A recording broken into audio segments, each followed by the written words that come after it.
This week we're going to be talking about pregame preparation. There's a couple important things to know about pregame preparation. And the first we'll be talking about is something called arousal levels. And when we talk about arousal levels, we're talking about somebody's general excitability.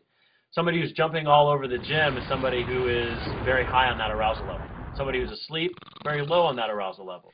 What's important to know about pregame preparation is we want to be somewhere in between that. This is called the Yerkes-Dodson law of arousal. The Yerkes-Dodson law of arousal states that there's an inverted U relationship between arousal level and performance. So those who are on the very low end of arousal level, those who are asleep, those who look like they're absolutely not into the event, are going to perform very poorly. And so are those who are on the very high end, those who are running around the gym with adrenaline squirting out of their ears.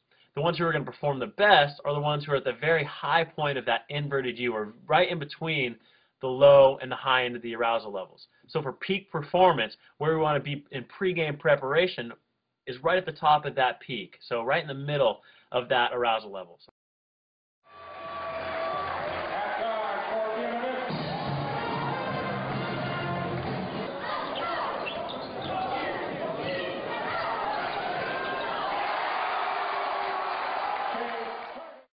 Now this is kind of counter what most people probably think about pregame preparation. They want to be the intimidator, the one banging their drum as loud as they possibly can.